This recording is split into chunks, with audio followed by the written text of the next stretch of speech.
असम के चाय के बागान जब भी हमारे सामने आते हैं तो उनके साथ हरियाली, शांति और मेहनत की एक सुंदर तस्वीर दिखाई जाती है। लेकिन विदेशी शासन के दौर में यही बागान एक ऐसे तंत्र का हिस्सा थे जहां काम का अर्थ केवल श्रम नहीं बल्कि धीरे धीरे समाप्त हो जाना भी था।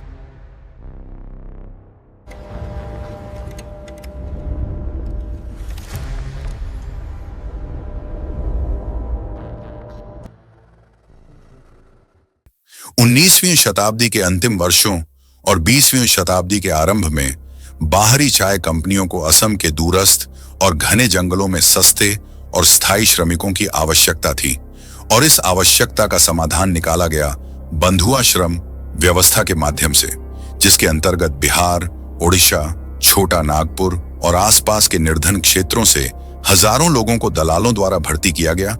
उन्हें कागजों पर बेहतर मजदूरी, रहने की सुविधा, इलाज और अनुबंध पूरा होने के बाद लौटने के आश्वासन दिखाए गए। लेकिन जैसे ही ये लोग असम के चाय बागानों तक पहुंचे, वादों की पूरी दुनिया वहीं समाप्त हो गई। अनुबंध पर हस्ताक्षर होते ही श्रमिक बागान छोड़ने का अधिकार खो देता था, भागने को अपराध माना जाता था और बागान प्रबंधकों के पास इतना अधिक नियंत्रण होता था कि स्थानीय पुलिस और प्रशासन भी उनके साथ मिलकर काम करते थे। इस प्रकार रोजगार धीरे धीरे एक नियंत्रित कैद में बदल जाता था। श्रमिक पंक्तियों में रहने की स्थिति का वर्णन उस समय के सरकारी निरीक्षण प्रतिवेदन स्वयं करते हैं। छोटे और भीड़ भाड़ वाले आवास, स्वच्छ पानी की गंभीर कमी, भोजन में पोषण का घोर अभाव और मलेरिया, हैजा तथा पेचिश जैसी बीमारियों का लगातार फैलाव, जबकि चिकित्सा सुविधाएं अधिकतर केवल कागजों तक सीमित रहती थीं। चिकित्सक बहुत कम होते थे, औषधियां अपर्याप्त रहती थीं और बीमारी तब दर्ज की जाती थी जब स्थिति पूरी तरह हाथ से निकल चुकी होती थी। 19वीं शताब्दी के उत्तरार्ध में, विशेषकर 1860 से 1900 के बीच, कई चाय बागानों में मृत्यु दर इतनी अधिक दर्ज की गई कि सरकार को स्वयं श्रम जांच बैठानी पड़ी और इन जांच प्रतिवेदनों में यह स्वीकार किया गया कि बागानों की जीवन स्थितियां सामान्य नहीं बल्कि मानव जीवन के लिए विनाशकारी हो चुकी थी। इन्हीं सरकारी कागजों में कई बागानों में मृत्यु दर इतनी अधिक दर्ज की गई कि उसे एक सामान्य आंकड़े की तरह लिखा गया, मानो मौत कोई असाधारण घटना न होकर रोजमर्रा की व्यवस्था का स्वाभाविक हिस्सा हो।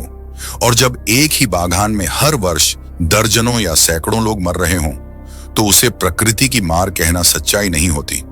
वह एक ऐसी व्यवस्था का परिणाम होता है जिसे जानबूझकर बदला नहीं गया।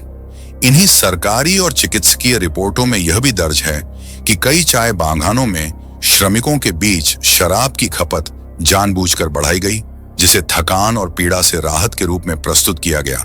लेकिन वास्तविकता में इसने बीमारी, दुर्घटनाओं, हिंसा और अचानक होने वाली मौतों को और अधिक तेज कर दिया। मौतों को अभिलेखों में अक्सर मौसमी बीमारी या स्वाभाविक कारण कहकर दर्ज किया गया, ताकि किसी एक प्रबंधक, कंपनी या प्रशासनिक अधिकारी पर प्रत्यक्ष उत्तरदायित्व तय न हो।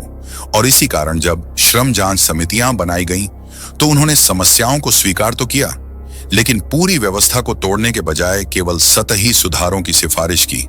बंधुआ अनुबंध जारी रहे, श्रमिकों की आवाजाही पर प्रतिबंध बना रहा और दंडात्मक उत्तरदायित्व लगभग कभी तय नहीं हुआ।